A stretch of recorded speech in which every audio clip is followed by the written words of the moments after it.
Hi అండి, welcome to home food cooking channel. ఇవాళ మన రెసిపీ ఎగ్ బజ్జీ. దానికి కావాల్సిన పదార్థాలు చూపిస్తానండి. 1 కిలో ఉంటుందండి శనగపిండి, 1 కిలో ఉంది. ఇది 1 డజన్ ఎగ్స్ తీసుకున్నానండి. 2 సొన్లు ఉన్న ఎగ్గులండి ఇవి.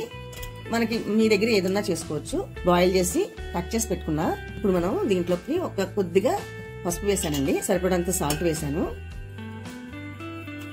సోడా కొంచెం వేసానండి, ఎక్కువ వేసుకోకూడదు. దీన్ని ఇప్పుడు మనం కలుపుకుందాం. బేకింగ్ సోడా చిటికెడంత వేసుకున్నానండి. ఇప్పుడు మనం ముందు ఆయిల్ వేసేస్తాము. స్టవ్ ఆన్ చేసి ఉంచానండి. ఆయిల్ వేడయ్యేలోపు మనం పిండిని కలుపుకుందామండి. దీనికి ఇంత పిండి పడుతుంది ఎంత పిండి పడుతుంది కాదండి, కొంచెం ఎక్కువ పట్టచ్చు తక్కువ పట్టచ్చు. కాబట్టి ముందు 1/2 కిలో కలుపుతున్నాను. సాలకపోతే మళ్ళీ కలుపుకోవచ్చండి.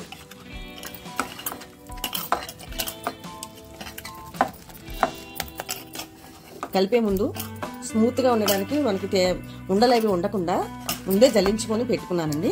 మీరు అలాగే చేయండి. సాల్ట్ సరిపడగా చూసుకొని మళ్ళీ కావాలితే వేస్తాను. కొద్దిగా పట్టిందండి, వేస్తున్నా. స్నాక్స్ కింద ఎగ్ బజ్జీ చాలా బాగుంటుంది కదండి. హెల్దీ ఫుడ్ కూడా కంపల్సరీ చేసి పెట్టుకోవచ్చు. సింపుల్ రెసిపీ కదండి. మనం ఏదైతే పిండి కలుపుతున్నామండి, ఇది పర్ఫెక్ట్గా వస్తే నూనె కట్ట లాకుండా చక్కగా వస్తాయండి. ఆయిల్ వేడైందో లేదో తెలియాలంటే చిన్నగా 2 బాల్స్ కింద వేసుకుంటే మనకి తెలిసిపోద్దండి. మీరు చూసారా ఇలా పొంగి చక్కగా పైకి వచ్చేసాయి అంటే మనకి ఆయిల్ వేడైపోయినట్టే. ఇప్పుడు మనం ఇంకా ఎగ్ బజ్జీ ఇందులో వేస్తాం. ఇప్పుడు మనం శనగపిండి కలుపుకున్నాం కదండి. ఈ శనగపిండి పర్ఫెక్ట్ గా ఇలా పట్టుకునేలాగా జాగ్రత్తగా కలుపుకోవాలండి. లూజ్గా కలిపితే ఏం కాదు, బాగోదు, నూనె లాగేస్తుంది.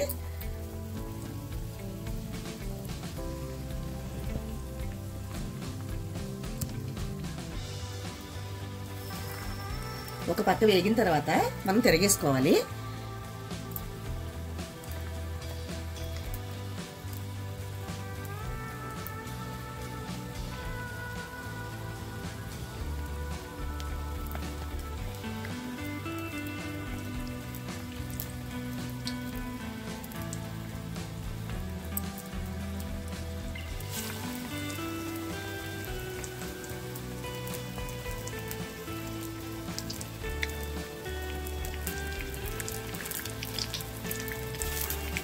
పర్ఫెక్ట్ గా అయిపోయి చూసారా.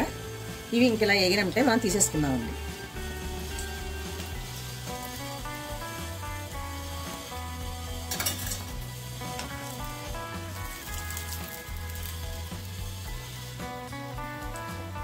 పర్ఫెక్ట్ గా వచ్చిందండి, బాగా వచ్చింది. ఎగ్ బజ్జీ రెడీ అయిపోయిందండి. ఎంత బాగా వచ్చాయో చూసారా, స్మూత్ గా. ఇందులో స్టఫింగ్ పెట్టుకుందామండి. ఆనియన్స్ తో లైట్ గా కొత్తిమీర వేసుకొని ఇలా కట్ చేసుకొని మనం ఇందులో స్టఫింగ్ పెట్టుకుందామండి. దానికోసం నేను ఆనియన్స్ స్టఫింగ్ కోసం కట్ చేసి పెట్టుకున్నానండి సన్నగా. కొంచెం కొత్తిమీర, 2 నిమ్మకాయలు, 1 స్పూన్ కారం, 1 అర స్పూన్ చాట్ మసాలా, 1 అర స్పూన్ సాల్ట్ అండి. ఇది మనం స్టఫింగ్ చేసుకుందాం. ఎగ్ బజ్జీ అనేసరికి ఈవినింగ్ చాలా చాలా బాగుంటుందండి. ఇలా స్టఫ్ చేసుకొని నిమ్మరసం పిండుకొని తింటే చాలా బాగుంటుందండి. మీరు ట్రై చేయండి. ట్రై చేసి మీకు ఎలా వచ్చిందో నాకు కామెంట్ చేయండి. మర్చిపోకుండా నన్ను ఫాలో చేయండి. ఇవి చేసుకుని తిన్నారనుకోండి, మీరే మళ్ళీ వెంటనే నేనేం చేశానో, ఏం రెడీ చేస్తున్నానో అని ఎదురు చూసేలా ఉంటాయండి ఇవి. ఇలా లైట్గా కొంచెం కొద్దిగా కారం వేసుకుని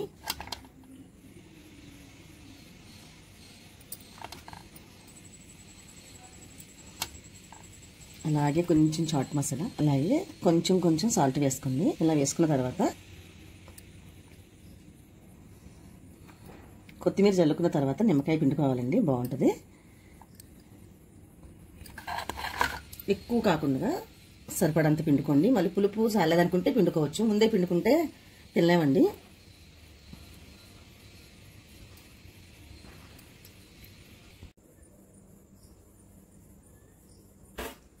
స్టఫింగ్ పెట్టేశానండి. ఎగ్ బజ్జీ రెడీ అయిపోయింది. చాలా చాలా బాగా వచ్చాయి. ఇంకా రెడీ అయిపోవడమే తినడానికి.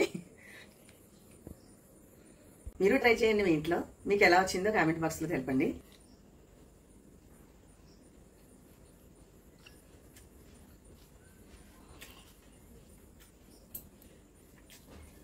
చాలా బాగా వచ్చిందండి ఎగ్ బజ్జీ. మీరు మీ ఇంట్లో ట్రై చేయండి. మీకు ఎలా వచ్చిందో కామెంట్ చేయండి. లైక్ చేయండి, షేర్ చేయండి, సబ్స్క్రైబ్ చేయండి. Thank you. నెక్స్ట్ వీడియోలో కలుద్దాం. బాయ్.